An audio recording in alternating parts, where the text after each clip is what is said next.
मैं आत्मदाह करने के लिए मजबूर हो रहा हूं। इसकी सारी जिम्मेवारी बीसीसीएल सीएमडी समीरन दत्ता होंगे। इतना शोषण बीसीसीएल ने मेरे साथ किया और मेरे ज़मीन को बर्बाद किया और आज 25 से 30 साल होने के चले और मुझे आज तक नियोजन नहीं दिया गया। डीसी ऑफिस के कोई अधिकारी रहेंगे, सांसद महोदय रहेंगे, तो उन लोगों की उपस्थिति में जो वार्ता होगी मैं उस वार्ता में जाऊंगा। अन्यथा मैं जीएम स्टेट, चाहे पीबी एरिया जीएम, चाहे अन्य अधिकारी के साथ वार्ता में मैं नहीं जाऊंगा। मैं कहीं के नहीं रहा। मेरी ज़मीन को बर्बाद कर दिया, कांटा घर बनाया, सेसब कैंप बनाया, हमारी ज़मीन पर ड्रेन नाला बनाया, पानी बह रहा है। झारखंड के बाहर में जो लोग रहते हैं वो लोग सोचते होंगे कि जिनकी ज़मीनों पर ये जो खदान है, बड़े बड़े माइंस है, खास करके वहाँ के ज़मींदार जो होंगे, जो वहाँ के जिनकी ज़मीनें होंगी, वो बहुत ही अमीर होंगे, अरबपति होंगे, करोड़पति होंगे। लेकिन ये सुनने में आता है, बाहर वाले सोचते होंगे कि यहाँ के झारखंडी बहुत ही अमीर होंगे। लेकिन ज़मीनी हकीकत की बात करें, जब हम झारखंड आते हैं, खास करके यहाँ जो ज़मींदार हैं, जो खतियानधारी हैं और वर्षों से, बोले कि हज़ारों वर्षों से, पूर्वजों से जो यहाँ की खेती बाड़ी, ज़मीन जायदाद, जिनके पास कुछ संपत्ति जो बताई जा रही कि है, लेकिन जब यहाँ पर जहाँ माइंस होती है वहाँ पर उनकी एक भी नहीं चलती है। और किन वजहों से जिनके पास करोड़ों अरबों की ज़मीन होती है वो खाकपति बन जाते हैं। और जो बाहर से कुछ अफसर के दलाल और बड़े बड़े कंपनियाँ, माइंस के अफसर जो आते हैं, अपने साथ में बहुत सारे अपने संगे संबंधी, चेला जो बोले जाते हैं, बोलचाल में भाषा बोले जाए तो चेला चुटिया जो लेकर आते हैं, उन लोग कुछ नहीं आते हैं, लेकिन वो करोड़पति अरबपति बन जाते हैं। उनके पास कुछ ही दिनों में बड़े बड़े हाईवा, बड़े बड़े गाड़ी, बहुत बड़े पट्टे मिल जाते हैं, माइंस के पट्टे मिल जाते हैं। वो कैसे मिल जाते पता नहीं। लेकिन अगर झारखंड में है, झारखंड में अगर आप खतियानधारी है, तो आप कहीं ना कहीं आप किसी भी खतियानधारी या फिर किसी भी ज़मींदार से भी जाके पूछिए, झारखंड में वो अक्सर शोषित ही होंगे। और उन्हीं शोषित की और एक कड़ी हम लेके आए हैं। हम बात करने वाले हैं राकेश सिंह की। 1996 में बीसीसीएल में पुटकी अलरगड़िया कोलियरी में इनकी एक ज़मीन जाती है 5 एकड़ 19.5 डिसमिल। उस वक्त ये नाबालिग रहते हैं, उस समय इनकी नौकरी नहीं हो पाती है। तो बोला जाता है बीसीसीएल प्रबंधन की ओर से, जब आप बालिग हो जाएंगे तो आपको ये नौकरी प्रदान कर दी जाएगी। लेकिन जब ये बालिग हो जाते हैं और जब ये बीसीसीएल के ऑफिस में जाते हैं अपने हक मांगने के लिए, बीसीसीएल से नौकरी की मुआवजा मांगने के लिए, तब वहाँ पर फिर कागज़ और ऑफिस का चक्कर लगा देते हैं। आखिर क्या है राकेश सिंह के दर्द और क्यों दर दर भटक रहे हैं अपनी ज़मीन देने के बावजूद भी? हम राकेश सिंह हमारे साथ हैं, हम उन्हीं से बात करेंगे। जोहार, नमस्कार, आप देख रहे हैं खबर आंदोलन और अभी हमारे साथ है राकेश सिंह। जोहार राकेश जी। नमस्कार, खबर आंदोलन के सभी दर्शकों को मेरी तरफ से शुभकामनाएं। राकेश जी, क्या बात है कि झारखंड में आपके पास तो बोला जाता है कि 5 एकड़ 19.5 डिसमिल जमीन जाने के बावजूद भी लगभग 1996 गए और अभी चल रहा है 2025, लगभग 30 साल से ऊपर हो चुके हैं, अभी तक आपको नौकरी नहीं मिला। आखिर बीसीसीएल प्रबंधन की क्या को तो ये क्या आश्वासन दिया जा रहा अभी भी 30 साल से लगभग? केवल आश्वासन, बीसीसीएल प्रबंधन केवल आश्वासन और टाल मटोल के रवैया अपनाते हुए आज 25 से 30 साल गुजार दिए हमारी ज़मीन को बर्बाद करके। 5 एकड़ 19 डिसमिल अप्रूवल, एफडी अप्रूवल में एक पैकेज डील के तहत 4 नौकरी की स्वीकृति हुई थी। उसमें जो है 3 नौकरियां जो है हो चुकी है और हमारा जो था उसमें भगना को दिया गया था। तो कंपनी ने कहा कि भगना को नौकरी नहीं होगी, तो उसके बाद से ही अच्छा, भगना को जब आप लोग अप्लाई किए थे कि जो 4 नौकरी में से 1 नौकरी भगना को दे दिया जाए, तो बीसीसीएल प्रबंधन का भगना को नहीं दिया जाएगा, जब आप बालिग हो जाएंगे तो आपको दिया जाएगा, भगना को नहीं देंगे, यही बोला गया था प्रबंधन जी। उसके बाद मैं 2002 से लगातार पत्रचार किया, माध्यम से धरना प्रदर्शन, मसाल जुलूस, बंदी, हमने अपनी ज़मीन पर सारा प्रक्रिया किया। मगर ये जो है प्रबंधन मोटी चमड़ी हमेशा बात को टालते हुए और आश्वासन देते हुए आज फाइल को भेजा रहे हैं, फाइल से ये कर रहे हैं, इधर से उधर केवल करते करते आज 25 साल बिता दिए। देखिए, इनके राकेश जी के साथ इतना शोषण हुआ है। मैं और एक बात बता देना चाहता हूँ कि 2024 के 30 दिसंबर की बात है, जब बीसीसीएल प्रबंधन ने कोई कार्रवाई नहीं की। लगभग जो वर्ष 1996 का मामला जो चला आ रहा था राकेश सिंह का, 5 एकड़ 19.5 डिसमिल की ज़मीन के बदले नियोजन का, वो नहीं मिल पाने के कारण वो हर एरिया से देखें, हर जगह से थक हार गए। तो कलकत्ता गए, वहाँ पर कोल इंडिया का ऑफिस जो था वहाँ पर आत्मदाह करने के चल गए। आखिर आत्मदाह करने क्यों गए? अपनी ज़मीन होते हुए वहाँ पर अपनी ज़मीन पर बीसीसीएल जबरन कब्जा करती है। और जबरन तो मैं नहीं बोलूँगा, उस लिखित हुआ था कि इनको 4 नियोजन दिया जाएगा। एग्रीमेंट हुआ था एफडी अप्रूवल के तहत। लेकिन उसके बाद भी जब राकेश सिंह की बारी आई तो इनको नौकरी नहीं मिल रहा और हमेशा कागज पत्तर के जरिए इधर से उधर टाल मटोल कर थक हार के 30 जनवरी को आत्मदाह करने के लिए कलकत्ता पहुंचे कोल इंडिया के ऑफिस। 30 दिसंबर को कोल इंडिया ऑफिस पहुंचे।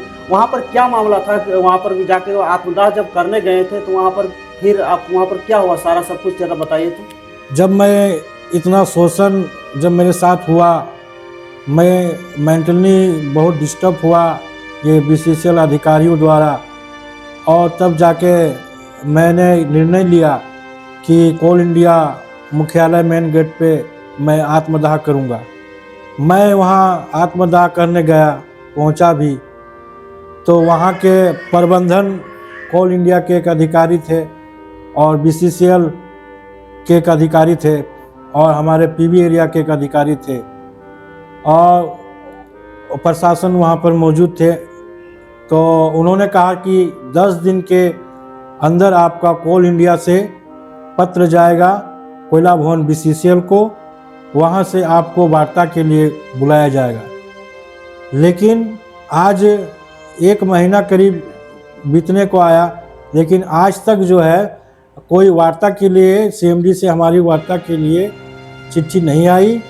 अच्छा राकेश जी, हम थोड़ा सा बीच में एक बात जोड़ना चाहेंगे। जब वहाँ पर आत्मदाह करने के लिए गए थे कोल इंडिया के ऑफिस कोलकाता, तो वहाँ पर क्या प्रबंधन से कुछ मौखिक वार्ता या लिखित वार्ता कुछ हुई थी या फिर कुछ मिला था आश्वासन कि आप आत्मदाह नहीं किया? आपको तो आत्मदाह करने को पकड़ लिए थे, आत्मदाह करने नहीं दिया था, लेकिन वहाँ पर कुछ लिखित या मौखिक कुछ मिला था? कुछ वहाँ मौखिक बोला गया था। वहाँ के अधिकारी थे कोल इंडिया के एक, और ये कोयला भवन बीसीसीएल के हैं, पर्सनल विभाग IR के हैं, हमारे पीबी एरिया के राजकुमार सिंह थे, मौजूद थे। वहीं पर मौखिक वार्ता में उन्होंने कहा था कोल इंडिया के अधिकारियों लोगों ने कि 10 दिनों के अंदर आपका जो है वार्ता के लिए। अच्छा, वहाँ पर कोल इंडिया के अफसर और यहाँ पर पीबी एरिया के अफसर भी थे? हाँ, वहाँ पर कोल इंडिया पे कोयला भवन के भी एक अधिकारी वहाँ पर पहुँचे हुए थे। अच्छा, वहाँ पर क्या मौखिक आश्वासन या फिर क्या मौखिक आश्वासन यही दिए कि 10 दिन के अंदर आपको सीएमडी से वार्ता कराकर आपको नियोजन दिया जाएगा। तो 10 दिन के भीतर कुछ इधर से कुछ नहीं। जब 10 दिन 15 दिन बीत गए, आज महीना भर होने वाला है, फिर भी कोई वार्ता के लिए सीएमडी के द्वारा वार्ता के लिए चिट्ठी नहीं आई। तो इसके वजह से हमने सीएमडी आवास में अपना आत्मदाह का निर्णय लिया। अच्छा, जब यहाँ पर कुछ उधर से रिस्पांस नहीं आया पीबी एरिया, फिर बोले बीसीसीएल के यहाँ पर जो कोयला भवन का जो ऑफिस है सराय ढेला, जो वहाँ पर ऑफिस गए थे या फिर पीबी एरिया दोबारा फिर गए थे 10 दिन के बाद जब आश्वासन नहीं मिला? तो नहीं, एक पत्र आया था पीबी एरिया से और बीसीसीएल मुख्यालय से कि आपको वार्ता के लिए 27 तारीख को महाप्रबंधक GM स्टेट के साथ बुलाया जाएगा, आपको आना है। तो मैं उस वार्ता में नहीं जाऊंगा, क्योंकि कल ही मैं जनता दरबार से भी मिला हूँ, CMD मैडम से, सांसद महोदय से भी मिला हूँ कि मैं जब तक CMD साहब रहेंगे, DC ऑफिस के कोई अधिकारी रहेंगे, सांसद महोदय रहेंगे, तो उन लोगों की उपस्थिति में जो वार्ता होगी मैं उस वार्ता में जाऊंगा। अन्यथा मैं GM स्टेट, चाहे पीबी एरिया GM, चाहे अन्य अधिकारी के साथ वार्ता में मैं नहीं जाऊंगा।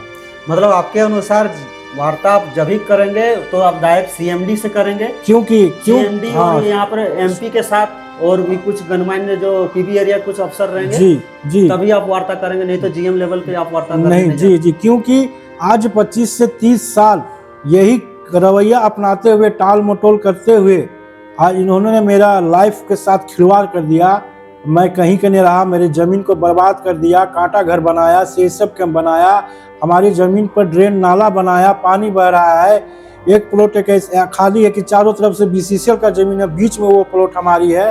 तो मेरे ज़मीन को हर स्तर से ये कर रहे हैं और अभी तक यूज कर रहे हैं, अभी तक उसमें काम उस ज़मीन से लिया जा रहा है, फिर भी हमको जो है नौकरी ये लोग नहीं दे रहे हैं, जबकि वो मेरी रैयती ज़मीन है और वो ज़मीन जो है हम किसान के लिए बहुत बड़ा चीज़ है। और हम लोग के साथ ये जो शोषण हो रहा है ये बहुत ही बड़ा दुर्भाग्यपूर्ण है।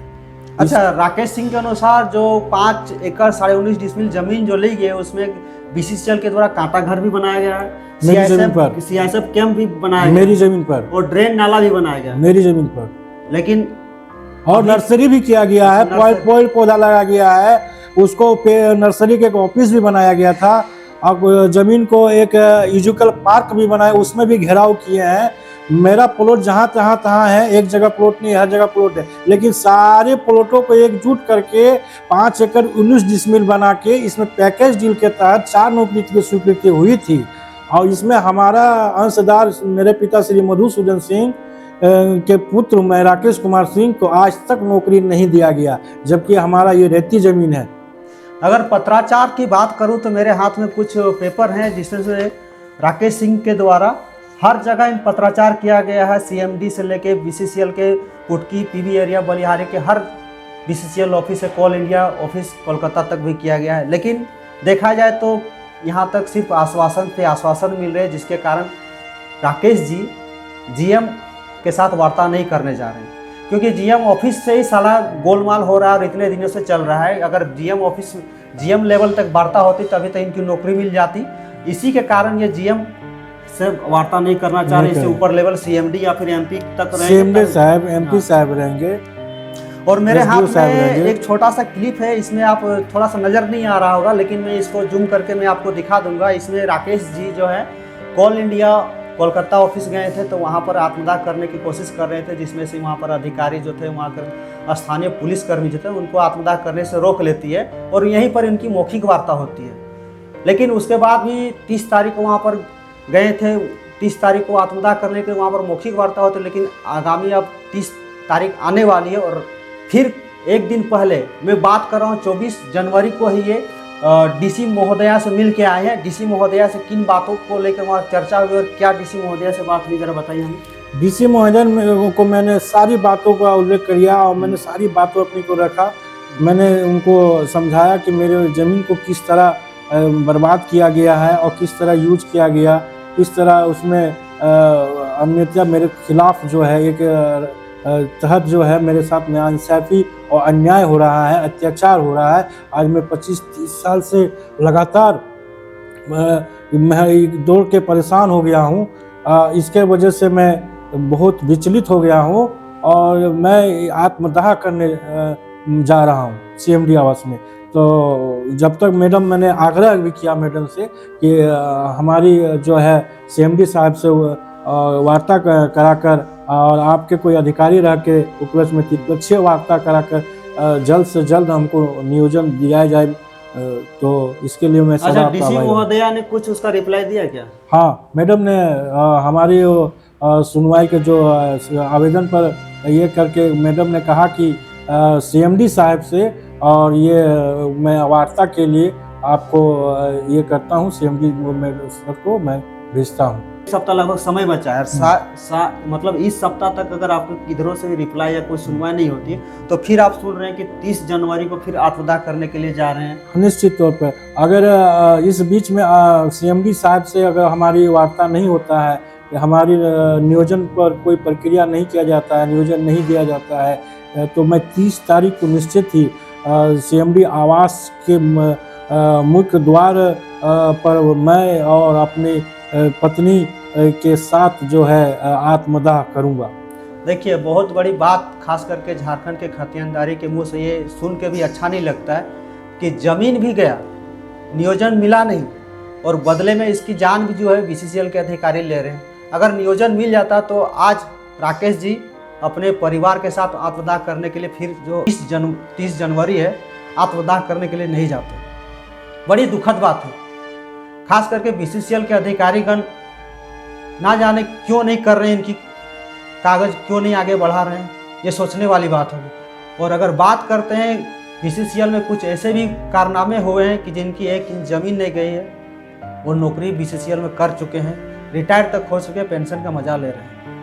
लेकिन जो एक खतियानदारी जो हमारे साथ हैं, राकेश सिंह जी लगभग 30 साल से 5.5 एकड़ ज़मीन जाने के बाद भी दर दर भटक रहे हैं नियोजन के लिए। अगर नियोजन इनको नहीं मिलता है तो इन्होंने साफ साफ कह दिया डीसी महोदया को भी, 1 सप्ताह के अंदर डीसी महोदया अगर सीएमडी के साथ त्रिपक्षीय वार्ता अगर नहीं करते हैं तो ये 30 जनवरी 2025 को सीएमडी आवास ऑफिस के सामने ही अपने सब परिवार के साथ फिर से आत्मदाह करने के लिए जा रहे हैं। ये बड़े ही शर्म की बात है।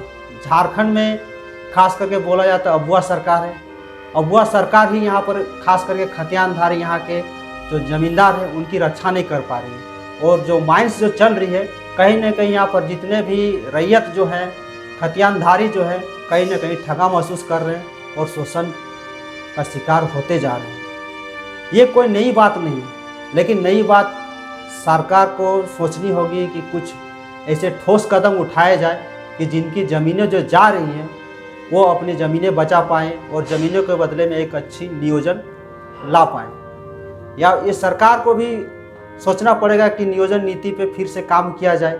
अगर यहाँ के ज़मींदार जो है, रैयत है, वो अपनी ज़मीनों को ऐसे ही कौड़ी के भाव में चला जाता है और ज़मीनों का उचित मुआवजा नहीं मिल पाता है, तो कहीं न कहीं यहाँ पर रैयतों के साथ बहुत बड़ा धोखा होगा, बहुत बड़ा जुल्म होगा। अब जो भी हो, अब राकेश सिंह को देखना होगा 30 जनवरी तक अगर डीसी महोदया से कुछ वार्ता होती है, फिर उधर कुछ रिप्लाई आता है तो ठीक है, नहीं तो राकेश जी आत्मदाह करने के लिए तैयार हैं सब परिवार।